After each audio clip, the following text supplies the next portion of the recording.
Bueno, muy bien, bienvenidos entonces al estudio de hoy.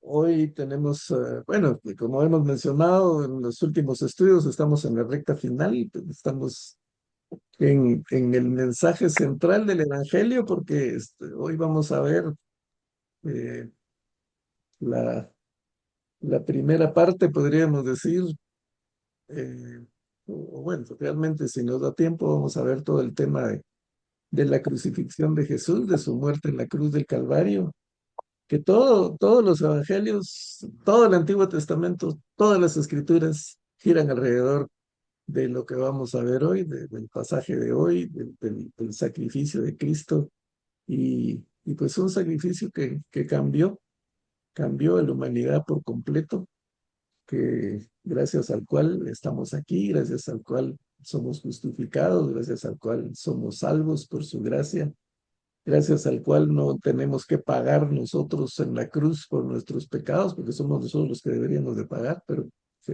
Cristo pagó y sufrió por nosotros. Así que vamos a empezar con la presentación y siempre, por favor, me avisan si se puede ver bien, así entramos en materia.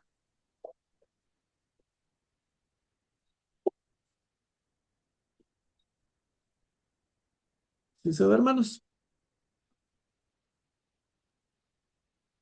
Sí, hermano, sí se ve bien.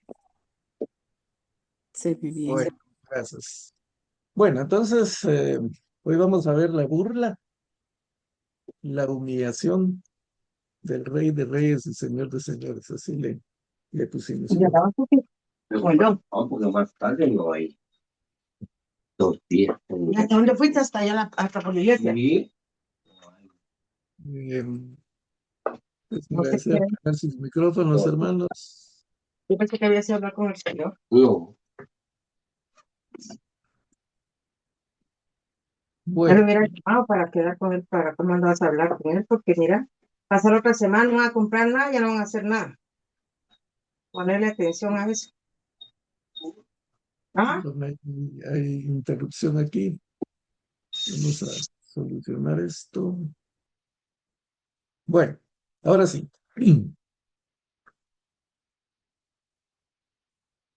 Entonces vamos al pasaje. Si ustedes, bueno, empecemos por el contexto. La semana pasada, pues vimos eh, todo lo todo lo injusto que fueron los juicios de Jesús, porque primero vimos el juicio religioso. Él estuvo en 3 audiencias con todas las irregularidades del mundo. Eh, de hecho, preparamos un cuadrito, no sé si lo compartí con ustedes, eh, pero, pero lo vamos a repasar rápidamente. El horario del juicio, por ejemplo, el juicio religioso, los casos de pena de muerte solo podían comenzar y terminar en el día, pero Jesús fue arrestado, interrogado y condenado en la noche. Así lo dicen los evangelios. La sede, el Sanedrín solo tenía jurisdicción para juzgar en las cámaras de piedra, en el templo. Ahí tenía que ser el juicio público. Pero el proceso fue privado en la residencia de los líderes religiosos, de hecho, en la casa o en el palacio de Caifás, de Anás y de Caifás. Ahí fue donde juzgaron a Jesús, lo cual era totalmente ilegal desde el punto de vista de la ley, de la misma ley judía. Eh, los testigos, ya dijimos también en aquella oportunidad que se requería el testimonio de 2 o 3 testigos, y si los testigos se contradecían, inmediatamente había que soltar al acusado y castigar a los testigos.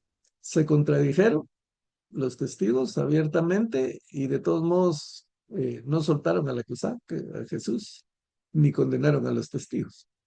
Ah, el acusado tenía derechos, pues había una prohibición estricta del maltrato físico, la tortura psicológica antes de dictar sentencias. Sin embargo, Jesús fue abofeteado, escupido, golpeado durante los interrogatorios en la casa de los líderes religiosos, del sumo sacerdote. Hicieron que él se autoincriminara. El sumo sacerdote le dijo que bajo juramento dijera si él era el Cristo. ¿Va? Y un acusado no podía ser condenado por su propia confesión, sino que tenían que haber pruebas, pero nunca presentaron pruebas. Prácticamente forzó a Jesús el sumo sacerdote a declarar su identidad para condenarlo. Una condena a muerte exigía un día intermedio de ayuno y reflexión de los jueces antes del veredicto. Aquí el veredicto le entrega a las autoridades, lo realizaron el mismo día, con unas horas de diferencia nada más, lo mandaron con Pilato. En el veredicto romano, según el derecho romano, si el magistrado o el que estaba juzgando declaraba inocente al acusado, debía liberarlo inmediatamente. Pilato declaró 3 veces la inocencia de Jesús. Herodes también lo declaró inocente. Sin embargo, fue condenado. Entonces, esas son todas las irregularidades que se dieron en el juicio de Jesús. Y al final del capítulo 15, no, perdón, en el capítulo, versículo 15 del capítulo 15 que estamos viendo de Marcos, que fue con el que concluimos la semana pasada, dice, y Pilato queriendo satisfacer al pueblo, le soltó a Barrabás y entregó a Jesús después de azotarle para que fuese crucificado. Fíjense que Pilatos realmente no quería condenar a Jesús. Él sabía que era inocente, él sabía que estaba cometiendo una injusticia, él trata por todos los medios de librarlo. De hecho, lo manda a azotar con la esperanza de que los que lo estaban acusando lo vieran todo eh, maltratado, eh, azotado. Los azotes pues no eran azotes comunes así con, con alguna, como cinchazos, digamos, podríamos decir, sino los azotes de los romanos, o con lo que los azotaban, tenían como puntas de metal, y lo que perseguían era romper la piel del que estaban azotando. Entonces, al azotar a Jesús, le rompieron la piel, su espalda quedó en carne ahí, hasta las vísceras. Llegaron los azotes, entonces se imaginan el dolor y el sufrimiento y cómo Jesús, después de ser azotado, pues tuvo que haber quedado muy maltrecho. Y pues vemos en el Evangelio eh, por ejemplo, Juan narra que el versículo 19, entonces tomó Pilato a Jesús y lo azotó. Y los soldados entretejieron una corona de espinas y le pusieron su cabeza y le vistieron como un manto de púrpura. Y le decían, salve rey de los judíos, y le daban de bofetadas. Entonces Pilato salió otra vez y les dijo, mirad, os lo traigo fuera para que entendáis que ningún delito hay en él. O sea, después de que lo azotaron y salió, él lo sacó para decirles, no hay ningún delito, para que se compadecieran al verlo todo maltrecho y le dijeran que lo soltaran. Pero cuando lo vieron los principales sacerdotes y los alguaciles, dieron voces diciendo, crucifiquen. Y Pilato les dijo, crucifíquenlo ustedes porque yo no hay delito en él. Pero los judíos le respondieron, no tenemos ley, según nuestra ley debe morir porque se hizo a sí mismo hijo de Dios. Entonces, bueno, ya tenemos claro, creo yo, todo lo que Cristo tuvo que pasar, todo lo injusto que fueron sus juicios, tanto religioso como el juicio civil. Se violó la ley religiosa, se violó la ley civil y de todos modos fue condenado. Y pues resaltamos también la hipocresía de los líderes religiosos porque ellos estaban en las 7 semanas de preparación. Perdón, en la semana de preparación, ellos durante 7 días se preparaban, se purificaban, se santificaban, podrían decir, para poder comer la Pascua. Y de hecho limpiaban hasta el último rincón de las casas para que no hubiera un pedacito de pan con levadura, porque eso significaba contaminación y entonces ellos tenían que estar muy puros, muy limpios. Y sin embargo, están mintiendo, están condenando a un inocente, lo están levantando falsos testimonios, lo están incriminando de algo que no hizo. Le dijeron a Pilatos que él estaba diciendo que no había que pagar impuestos, lo cual era totalmente falso. Lo estaban acusando de sedición, o sea, de estar contra el gobierno romano, como que si a ellos les importara mucho el gobierno romano, si eran enemigos. Pero al final, pues de todos modos, juzgan a Jesús y lo mandan a crucificar. Entonces, en Marcos 15:16, que son los pasajes que nos tocan ahora, pues dice que los soldados llevaron a Jesús al interior del palacio. El pasaje paralelo está en Mateo 27 al 31. Entonces llevaron a Jesús al interior del palacio, al pretorio, que era, eh, pues probablemente estaba ahí mismo, donde estaba el palacio de Herodes. Y dice, se reunió a toda la tropa. Eh, en la Reina Valera 60, que es la, la que hemos usado siempre, dice, los soldados se llevaron dentro del atrio, esta vez al pretorio, y convocaron a toda la compañía. Bueno, una tropa, una compañía, una legión tenía 6,000 soldados y una tropa, una compañía tenía aproximadamente 600 soldados. No sabemos si los 600 soldados llegaron, pero seguramente llegaron muchos de los que estaban disponibles. Y es de imaginar que sí, tenían que haber habido por lo menos una tropa o varias tropas de 600 soldados, porque recordemos que esta era una fiesta donde llegaban miles de personas, tal vez alrededor de 1 millón de personas para celebrar la Pascua.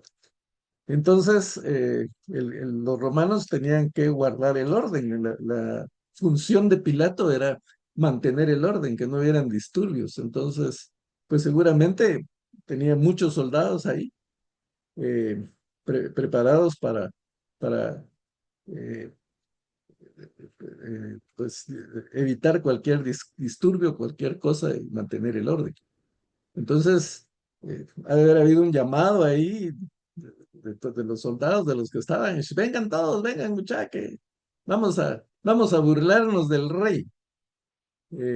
Pues se imaginan a Jesús golpeado, sangrante, con la espalda deshecha, humillado, pues se convirtió esto en un circo. Decidieron hacer un show con Jesús y burlarse de él y pues reírse y tener un poco de diversión a costa de este hombre que se había identificado como rey, o los judíos lo habían identificado, o él se había identificado como rey de los judíos, y entonces, pues los judíos y los romanos eran enemigos. Entonces ya se imaginan eh, lo, lo- lo agradable que debe haber sido para ellos, o la oportunidad que tuvieron ellos de poder burlarse del que decía que iba a ser el rey sobre ellos, el rey enemigo. Entonces hacen de todo, le pusieron un manto color púrpura, luego trenzaron una corona de espinas y se la colocaron. ¡Viva el rey de los judíos! Lo aclamaban. Lo golpeaban en la cabeza con una vara y lo escupían. Doblaban la rodilla, o sea, como que se arrodillaban delante de él, le rendían homenaje. Y después de burlarse de él, le quitaron el manto color púrpura, le pusieron su propia ropa y se lo llevaron para crucificar. Imagínense la humillación de Jesús. Imagínense eh, la vergüenza para cualquier ser humano que hagan eso. Y sin embargo, Jesús lo soportó. Jesús no solo lo soportó, sino que él lo provocó. Él sabía que eso le iba a pasar, él lo había profetizado. Estos están divirtiéndose, están ridiculizando y humillando, según ellos, a Jesús. Pero Jesús, él se humilló a sí mismo, como dice el apóstol Pablo a los filipenses. Y él ya lo había eh, profetizado con lujo de detalles, se lo había dicho a sus discípulos, lo leímos la semana pasada en Marcos 10:33. Dice, el Hijo del Hombre será entregado a los principales sacerdotes y a los escribas, y le condenarán a muerte, y le entregarán a los gentiles. ¿Quiénes eran los gentiles? Los que no eran judíos, los romanos. Y le entregarán a los gentiles, y le escarnecerán, le azotarán, y escupirán en él, y le matarán, mas el tercer día resucitará. O sea, es el plan de Dios. Es Jesús el que está provocando todo eso. Es Jesús el que había profetizado en detalle lo que le iban a hacer. No faltó nada. Eh, ¿Y por qué? ¿Cuál es la razón por la que Jesús está haciendo eso? Por amor a nosotros, para que nosotros pudiéramos recibir perdón. Él cargó con todos nuestros pecados. Todas esas ofensas, todas esas burlas, todos esos, ese show que hicieron con ellos, lo merecíamos nosotros, lo merecemos nosotros, pero Él pagó por nosotros. Ahora, eso no significa que, bueno, entonces nosotros ya no tenemos que sentir vergüenza, ya nosotros no tenemos que eh, pasar por ningún sufrimiento, ningún conflicto. Tampoco, no se trata de eso. Si vamos a la vida de los apóstoles, ellos al final todos fueron martirizados. El único que, según la tradición, no fue martirizado fue Juan, pero todos los demás murieron por defender la causa de Cristo, por predicar el Evangelio, por hablar de lo que Jesús había hecho. Entonces, lo que debemos de reflexionar es el enorme sufrimiento al que Jesús se sometió. Como dije anteriormente, para cualquier ser humano, esa vergüenza, esa burla, es algo espantoso, pues nadie pues, podría pasar por eso. Pero imagínense para el Rey de Reyes, para el Creador del universo, para nuestro Creador, que su creación, las criaturas que Él creó, que Él formó, ahora están haciendo un circo con Él, haciendo un show, burlándose, riéndose, escupiéndole a la cara. Eh, la reflexión para nosotros, mis hermanos, es que, como ya mencioné, eso es por nuestros pecados. Entonces, cuando nosotros perseveramos en el pecado, pues estamos haciendo lo mismo que hicieron estos soldados romanos. Estamos escupiéndole a la cara, nos estamos riendo de él, nos estamos burlando de su sacrificio en la cruz del Calvario. Entonces, tenemos que reflexionar sobre nuestra actitud, sobre nuestra obediencia, sobre nuestro caminar. Claro que fallamos.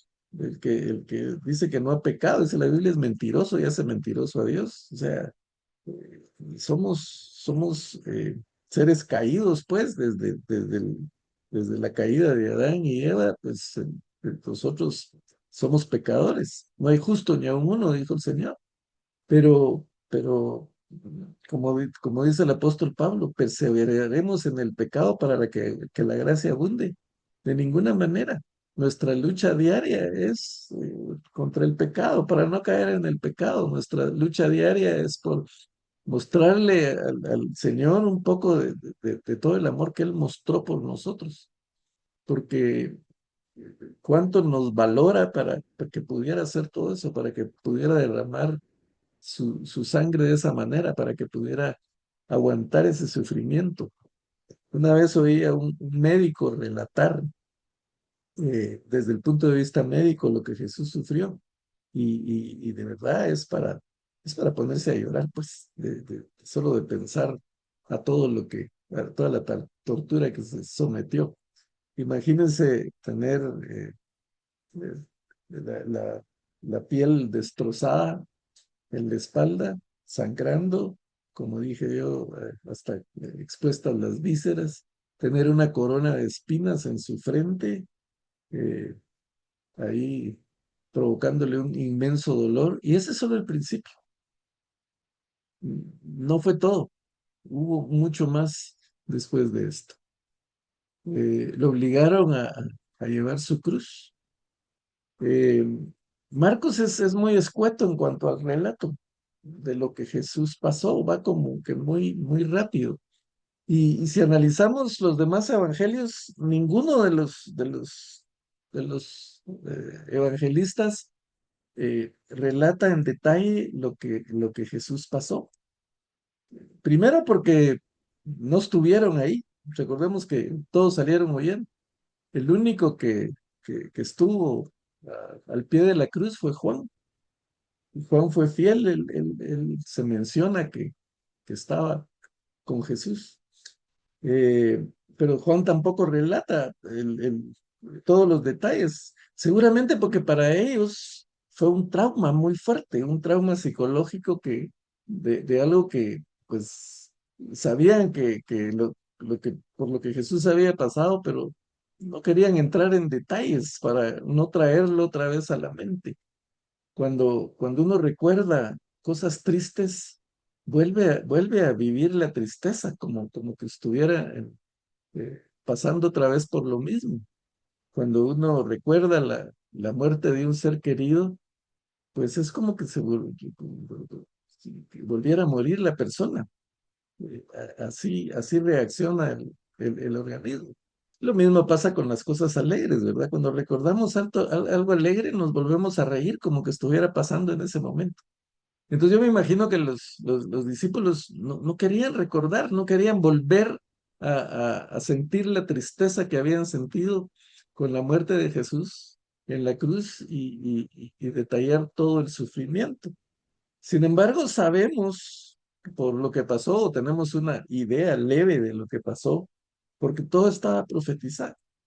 Ya leímos Isaías 53, donde dice que angustiado él y afligido no abrió su boca, como cordero fue llevado al matadero y como oveja delante de sus trasquiladores, enmudeció y no abrió su boca. Por cárcel y por juicio fue quitado, y su generación, ¿quién la contará? Porque fue cortado de la tierra de los vivientes y por la rebelión de mi pueblo fue herido. Y se dispuso con los impíos su sepultura, mas con en los ricos fue su muerte. Nunca hizo maldad ni hubo engaño en su boca. Con todo eso Jehová quiso quebrantarlo, sujetándole a padecimiento. Cuando haya puesto su vida en expiación por el pecado, verá linaje y vivirá por las glorias y la voluntad de Jehová será en su mano prosperada. Entonces, aquí tenemos una idea muchos años antes de lo que iba a pasar. Pero es interesante que hay un salmo, el Salmo 22, que relata, que sí da más detalles de lo que iba a pasar Jesús. Y Jesús mencionó este salmo en la cruz como para eh, amarrar la relación que había, la profecía que había y para darnos a nosotros una idea de lo que los evangelistas no iban a escribir. No podemos entrar en detalle del todo el Salmo 22, pero ustedes pueden leerlo después en casa, pero vamos a leer algunos versículos. Empieza diciendo, Dios mío, ¿por qué me has desamparado? Que fueron las palabras que Cristo mencionó en la cruz. ¿Por qué estás tan lejos de mi salvación y de las palabras de mi clamor? Dios mío, clamo de día y no respondes, y de noche y no hay para mí reposo. Esto que dice Salmo 22, Jesús lo experimentó en la cruz. Él sintió el abandono del Padre, como lo siente cualquier pecador al momento de su muerte, porque Él estaba llevando el pecado de nosotros, todo el pecado del mundo. Entonces Él, en su humanidad, tenía que sentir lo mismo que puede sentir un pecador cuando se aleja de Dios. eh, Siente el abandono de Dios, la soledad, la sintió Jesús en la cruz del Calvario. Pero cuando empieza a describir en el versículo 6 dice, mas yo soy gusano y no hombre, oprobio de los hombres y despreciado del pueblo. Todos los que me ven me escarnecen, estiran la boca, menean la cabeza diciendo, se encomendó a Jehová, líbrele él, sálvele, puesto que en él se complacía. Todo esto lo vamos a ver en este pasaje. Justamente lo que dice el Salmo 23 Es lo que pasó, cómo se burlaban de él, cómo lo escarnecían, se burlaban, doblaban la cabeza. Pero eh, cuando empieza a relatar en el versículo 11, dice, me han rodeado muchos toros, fuertes toros de Basán me han cercado, abrieron sobre mí su boca como león rapaz y rugiente. He sido derramado como aguas y todos mis huesos se descoyunturaron. Eso era lo que Jesús estaba sintiendo en la cruz, que todos sus huesos se descoyunturaban. Mi corazón fue como cera, derritiéndose en medio de mis entrañas. Como un tiesto se secó mi vigor y mi lengua se pegó en mi paladar. Recordemos que una de las palabras de Jesús en la cruz fue tengo sed. Tenía la lengua pegada al paladar. Y me has puesto en el polvo de la muerte, porque perros me han rodeado, me han cercado cuadrilla de malignos. Horadaron mis manos y mis pies. O sea, aquí está el relato de lo que hicieron con él. Le clavaron las manos y los pies. Contar puedo todos mis huesos. Entre tanto ellos me miran y me observan. Repartieron entre sí mis vestidos y sobre mi ropa echaron suertes. Miren, es una descripción tan exacta la del Salmo 22. Pero algo que llama la atención y que ya en algún momento en otro estudio lo mencioné, el versículo 6 dice, mas yo soy gusano y no hombre. Aquí hay una metáfora muy interesante porque yendo al idioma original, esta palabra gusano se entiende o se traduce con un gusano que no era un gusano, sino algo así como una tortolita. Ustedes conocen las tortolitas así redonditas, se llamaba Kermes vermilio. Ese gusano o ese insecto tenía una característica especial, que bueno, se mantenía en los árboles, en la madera de los árboles. Y cuando llegaba el tiempo de su reproducción, se adhería totalmente a la madera del árbol y entonces en su interior generaba un líquido para proteger a sus huevos, pero era un líquido de color rojo y las crías, podríamos decir, pues devoraban eso, lo devoraban prácticamente por dentro hasta que moría, o sea, eclosionando a los huevos que tenía dentro, él moría, daba su vida para salvar a, a sus hijos, podríamos decir. Y lo interesante es que, pues, ese líquido que emanaba era de color rojo intenso.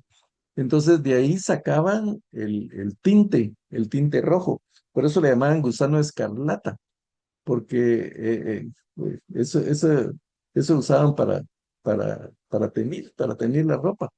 Ya se imaginan cuántos gusanitos de esos tenían que buscar y extraerles el tinte.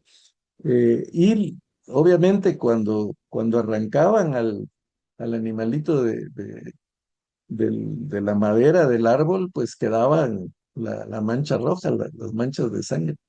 Entonces es una metáfora muy interesante que está en el Salmo 23, porque fue lo que pasó con Jesús. Él por salvarnos a nosotros, él dio su vida, dio su sangre, murió por nosotros. Y su sangre quedó ahí, tuvo que haber quedado en el madero, tuvo que haber quedado en la cruz, como el de esa tortolita. Entonces, solo en esa parte vemos esa metáfora tan interesante del Salmo 22 de lo que pasó. Y el Salmo 22 está justo antes del Salmo 23 en donde habla de que Él es nuestro pastor, que nada nos falta, que Él nos lleva por delicados pastos, de que Él conforta nuestra alma.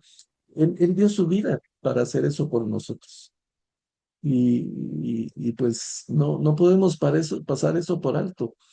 Ah, y aquí lo vemos, dice uno, bueno, después dice uno que pasaba por ahí, de vuelta del campo, un tal Simón de Cirene, padre de Alejandro y de Rufo, lo obligaron a llevar la cruz.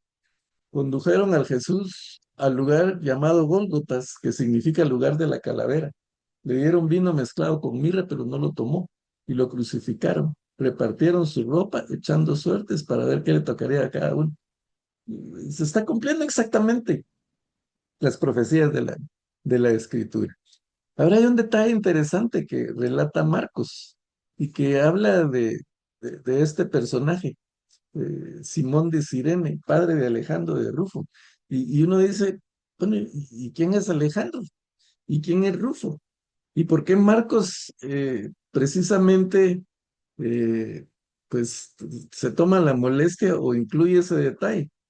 Y como hemos dicho anteriormente, nada de lo que está en la escritura es por gusto. Todo tiene una explicación, todo tiene un sentido, todo tiene eh, algo que ver. Y pues no sabemos quién era el tal Simón. Aparentemente alguien que apareció ahí, estaba ahí de mirón y entonces lo, lo jalaron los soldados, porque ya se imaginan a Jesús. Primero no había dormido la noche anterior en el Getsemaní, si ustedes se recuerdan, prácticamente pasó la noche en vela, después de celebrar la Pascua, después de celebrar la cena del Señor, salió para Getsemaní, ahí estuvo orando durante mucho tiempo, de hecho los discípulos se durmieron, y alrededor de la medianoche llegaron a capturarlo.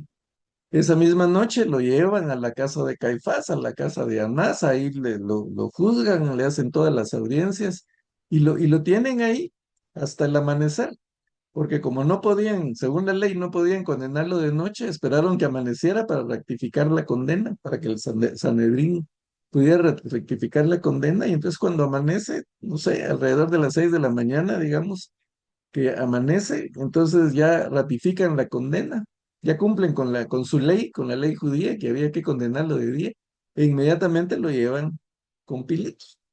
Y Pilatos lo manda con Herodes, regresa a Pilatos y lo azotan y lo condenan y después entonces a llevar la cruz. O sea, y todo esto, ¿en qué momento Jesús descansó? ¿En qué momento se recuperó? Aquí viene desvelado, azotado, humillado y encima tiene que cargar la cruz. Se estima que la cruz pesaba alrededor de 100 libras y algunos dicen que ni siquiera llevaba la cruz entera, sino solo el travesaño que iba en la parte de arriba porque era demasiado pesado. Entonces, seguramente Jesús no podía más ya en su humanidad, porque aquí está 100% como ser humano. Y él tuvo que haber sido un hombre muy fuerte, muy robusto, porque recordemos que caminaba mucho, eh, haber tenido un cuerpo atlético, pero a pesar de eso, cualquiera, por fuerte que sea, tuvo que haber, no podía más con la cruz. Entonces, cuando los soldados ven que ya no da, pues llaman a alguien para que lo ayude, porque también ellos no querían pasar todo el día ahí esperando que se levantara o que llegara, no sé cuánto tiempo tendría que caminar o qué distancia tendría que caminar para llegar al Gólgota, pero ven que no da más. Entonces aparece alguien, como dije anteriormente, aparentemente de la nada, un Simón de Cirene, pero ese dato que Marcos da llama mucho la atención porque habla que es padre de Alejandro y de Rufo. Y si vamos al libro de los Hechos, algunos pues eh, estudiosos, comentaristas, opinan que puede tener relación. No lo sabemos exactamente, pero llama mucho la atención que en el libro de los Hechos, eh, Hechos capítulo 13, se habla de que en Cirene había una iglesia, una congregación fuerte. Y esa congregación pues salió gente para muchos lados, incluso para Antioquía, y en Antioquía había un, un Rufo, que era hijo justamente de este Simón. Eh, Pablo, de hecho, se refiere a él en Romanos 16:13. Dice Pablo, am, saludad a Rufo, escogido en el Señor, y a su madre y mía. Entonces, hermanos, el Señor tiene un plan para todo. Hay un propósito para todo.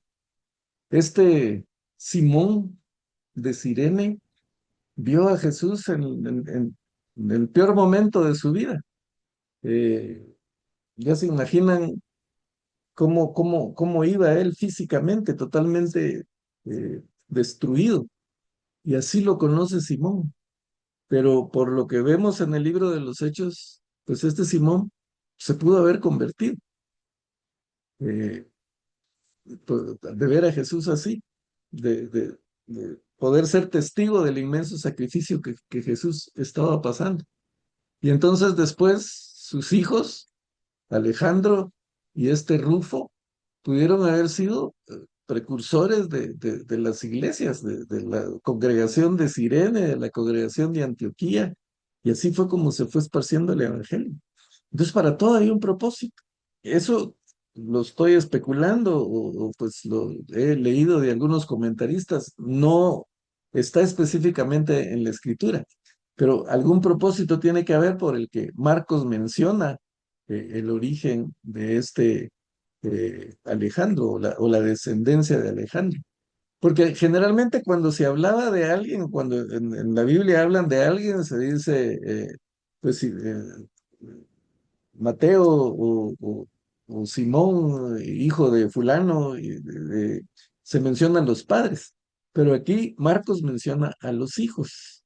Y entonces, cuando vemos ese nombre, que no sé qué tan común sea, pero cuando lo vemos en el libro de los Hechos, y Pablo dice, la forma en que Pablo se refiere a este personaje es muy significativa, porque dice, su madre y mía.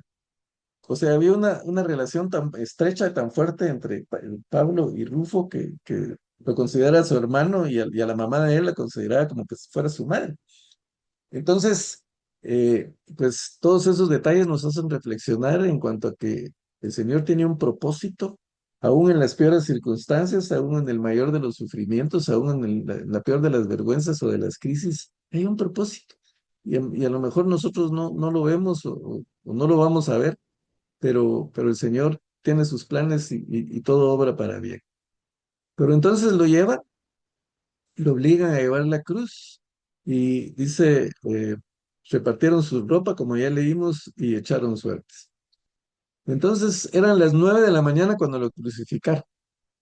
Imagínense, Pilatos lo va a haber juzgado al inicio del día, como a las 6 de la mañana, entre 6 y 7. Después, 1 hora entre que lo escarnecieron y lo llevaron, y aquí a las 9 de la mañana lo crucifican. Y dice, un letrero tenía escrita la causa de su condena. Los romanos ponían normalmente por qué se habían condenado. Bueno, por sedición, por estar en contra de Roma, por haber robado, por haber asesinado. Y entonces Pilatos manda poner ese letrero del rey de los judíos, Jesús Nazareno, rey de los judíos, le puso en el letrero. Y lo puso en 3 idiomas, lo puso en griego, en hebreo y en latín, que eran los 3 idiomas predominantes en aquella época. El griego, pues que casi que era el idioma oficial, el hebreo era el de los judíos y el latín, que recordemos que era el imperio grecorromano. Eh, y bueno, con él crucificaron a dos bandidos, uno a su derecha y otro a su izquierda. Y se cumplió la escritura y dice, fue contado con los malhechores. Los que pasaban meneaban la cabeza y más blasfemaban contra él.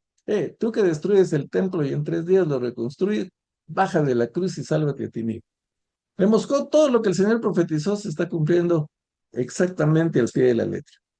Pero bueno, la semana pasada cuando vimos que Herodes se lavó las manos, mencionamos, y lo repito así rápidamente, que Herodes sabía que Jesús era inocente, sabía que lo estaban crucificando por envidia, como dice la Escritura, y entonces él, eh, pues con hacer esas dos cosas, el lavarse las manos y el poner ese rótulo en la cruz, él fue una especie de venganza para los judíos, porque sabemos que se odiaban, que judíos y romanos se odiaban, y a Herodes especialmente lo odiaban porque lo habían acusado de, de, de ladrón, de mala administración, de crueldad, y pues Pilatos no quería para nada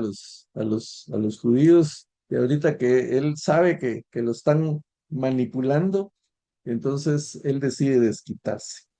Y el hecho de lavarse las manos, pues nosotros lo entendemos que pues fue como decir yo no tengo la culpa, ¿verdad? Así que eh, no me hago responsable, pero fue mucho más profundo, porque Pilatos había gobernado a los judíos alrededor entre el año 26 y 36 después de Cristo, 10 años estuvo, entonces él conocía perfectamente las tradiciones de los judíos, incluso algunos aspectos de la ley.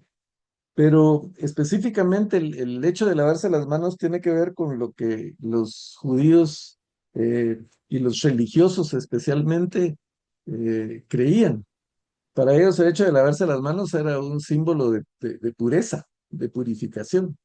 Y llegaban a tal extremo los fariseos que cuando salían, digamos, a la plaza y tocaban alguna baranda, pues ellos sentían que se habían contaminado porque esa baranda lo habían tocado los gentiles y los gentiles estaban contaminados. Entonces llegaban a la casa e inmediatamente se lavaban las manos. Para ellos cualquier cosa que tocaran fuera era de contaminación. Y por eso se recuerdan ustedes que cuando los discípulos, ellos ven que entonces se lavan las manos, le reclaman a Jesús, ¿por qué tus discípulos no se lavan las manos? Porque para ellos eso era una abominación, ¿verdad? Pero específicamente en el libro de Deuteronomios se habla de que cuando se encontrara algún muerto, alguien que había sido asesinado y no se sabía quién lo había matado. Deuteronomios 21 dice que tendrían que ir a buscar a los ancianos de la ciudad más cercana, donde habían encontrado el cadáver. Y dice, y los ancianos de aquella ciudad traerán una becerra de un valle, una becerra de un valle que nunca haya sido arado ni sembrado, y quebrarán la cerviz de la becerra ahí en el valle. La becerra tenía que ser una que no hubiera trabajado y que no hubiera llevado yugo, y la tenían que sacrificar. Entonces vendrán los sacerdotes hijos de Leví, porque a ellos escogió Jehová tu Dios para que les sirvan y para bendecir en el nombre de Jehová, y por la palabra de ellos se decidirá toda disputa y toda ofensa. Y los ancianos de la ciudad más cercana, en donde fuera hallado el muerto, lavarán sus manos sobre la becerra cuya cerviz fue quebrada en el valle, y protestarán y dirán, nuestras manos no han derramado esta sangre, ni nuestros ojos lo han visto. Perdona a tu pueblo Israel, al cual redimiste, oh Jehová, y no culpes de sangre inocente a tu pueblo Israel, y la sangre le será perdonada. Y tú quitarás la culpa de la sangre inocente de en medio de ti cuando hiciste lo que es recto ante los ojos de Jehová. Miren lo significativo del acto de Pilatos, porque con su propia ley, con su propia tradición, él está actuando. Ese acto de lavar las manos se está diciendo, yo sé que esta es sangre inocente, y entonces los culpables son ustedes de sacrificar a alguien inocente. Eso le tuvo que haber dolido a los judíos, porque pues no dijeron nada, pero, pero Pilato se estaba vengando de ellos. Pero eso no fue suficiente.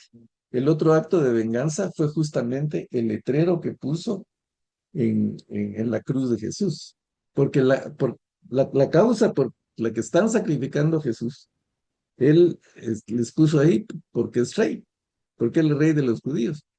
Y si vamos a los evangelios, los fariseos protestaron, los sacerdotes protestaron. No, quita eso, no pongas eso. Y la respuesta de Pilatos fue, lo que está escrito, escrito queda. Ahora hay algo interesante, que algunos, bueno, yo leí un artículo de un comentarista judío que conoce muy bien el hebreo y la tradición. Y él dice que, eh, pues, el letrero, como sabemos, se puso en tres idiomas. Aquí está en inglés, porque el comentarista este es estadounidense, entonces, por eso lo escribe en inglés, pero aquí está escrito en griego y en hebreo. Ya les he mencionado anteriormente que yo no, eh, pues, domino ni soy muy bueno para los idiomas, ni siquiera el inglés lo domino perfectamente, menos el griego y el hebreo. Eh, pero estaba escrito en los tres. En latín era Jesus Nazarenus Requiem Deorum, algo así. En hebreo, perdón, en griego, aquí lo tenemos, Jesus os Nazaratios os Basileus Tom lo Judaium, Jesús Nazareno, rey de los judíos. Pero lo interesante es en hebreo. En hebreo, bueno, el hebreo se lee de derecha a izquierda y pues aquí lo tenemos con letritas, si ustedes ven las letritas celestes, todo el texto está en blanco, pero las letritas celestes es la primera letra de las palabras hebreas. Entonces, leyéndolo de ir de derecha a izquierda, dice algo así como Yeshua, Nayet, Melech, o sea, Jesús, Nazaret, Melech es rey, Ja, Yehudim, de los judíos. Pero las primeras letras que tenemos aquí y que las vemos al lado izquierdo, ahí está, ahí hay una palabra en hebreo y esa es la palabra que forma el tetragramatón, que es de donde sale la palabra Yahweh o Yahvé. Traducidas al español serían una Y, una H, una V, V pequeña y otra H. Ese es el nombre de Dios. Entonces, no se sabe si fue la providencia divina o si fue a propósito lo que Pilato hizo, pero en la inscripción había un acróstico que formaba el nombre de Dios. Prácticamente sobre la cruz puso las palabras que forman el tetragramatón que es Yahvé o Yahweh, que fue lo que le dijo Dios a Moisés en la zarza ardiendo cuando se identificó, le dijo, yo soy el que soy. Eso formó esa palabra y es de donde posteriormente pues salió la palabra Jehová. Entonces, vemos tanto detalle interesante, mis hermanos, y vemos cómo esta gente que quiso humillar a Jesús, que realmente no lo humillaron. Fue Jesús el que se humilló a sí mismo, como dice Filipenses. Él se humilló a sí mismo por nosotros. Ellos creían que lo estaban humillando, pero fue parte del plan de Dios, del Padre, del Hijo y del Espíritu Santo. Y no parece increíble esto que pasó, lo que Pilatos puso en la cruz, porque a lo mejor solo puso las primeras palabras, ¿verdad? O las primeras letras, justamente para burlarse y para vengarse de los judíos.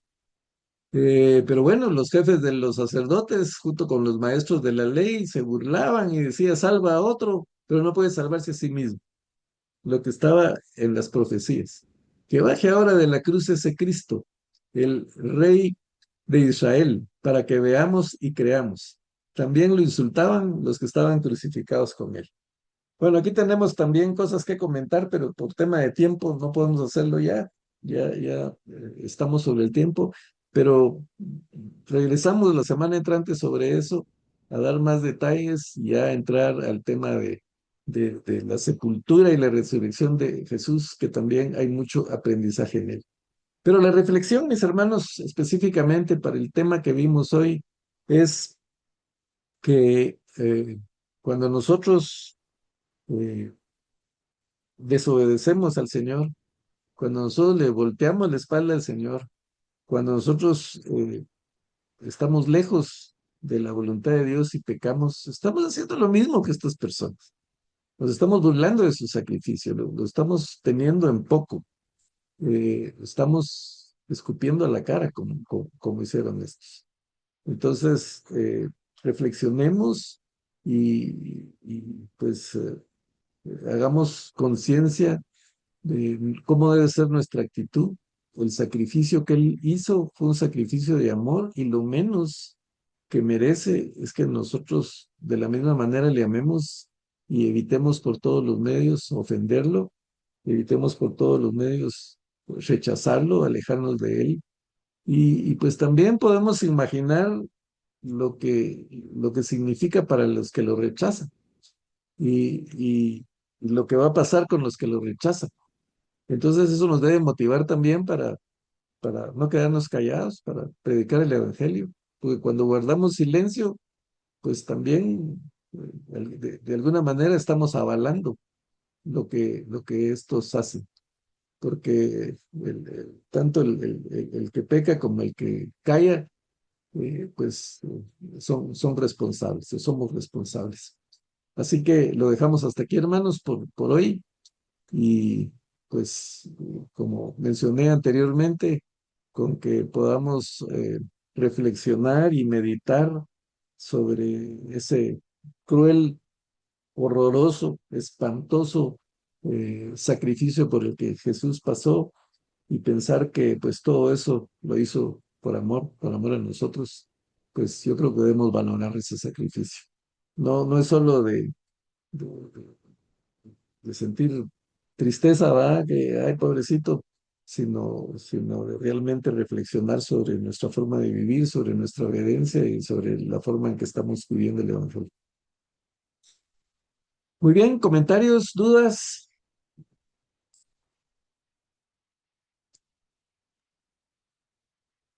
Pueden abrir su micrófono, hermanos. Hermana Silvia, creo que está diciendo algo, pero Ay, perdón, hermano, que la verdad que siempre nos hace reflexionar, ¿verdad? Muchas gracias por esa hermosa clase. Una buena parte no la escuché porque me quedé sin internet, pero mañana la voy a escuchar. Pero sí escuché también una buena parte. Gracias, hermano. La verdad que necesitamos estar siempre conscientes y agradecidos de ese sacrificio, ¿verdad? Que no se nos olvide cuando tengamos la tentación, ¿verdad? Y recordarnos del amor del Señor. sí es, hermano. Ay, sí, hermano, Ahí les gracias. comparto la grabación, así que no hay pena. Gracias. Hermana Lorena, creo que iba a decir algo también. Gracias por el estudio, hermano. Aquí estamos escuchando y aprendiendo. Dios le Ah, bendiga. bueno, qué bueno. Gracias a ustedes también por estar, porque por ustedes es que seguimos con esto, si no, no habría estudio. Así que los dejo descansar. Ya, pues se nos pasó un poquito el tiempo, pero creo que valía la pena mencionar esto. De todos modos, ahí en el chat yo les mando más información y, y el cuadro de los cuatro evangelios, porque se complementan. No podemos entrar en detalle en todo, pero yo algo les mando ahí para que sigan estudiando y analizando el pasaje. Así que el Señor les bendiga, que descansen y si el Señor lo permite, seguimos la próxima semana. Feliz noche. Feliz noche, hermano. Los bendiga, Gracias. feliz noche. Descansen.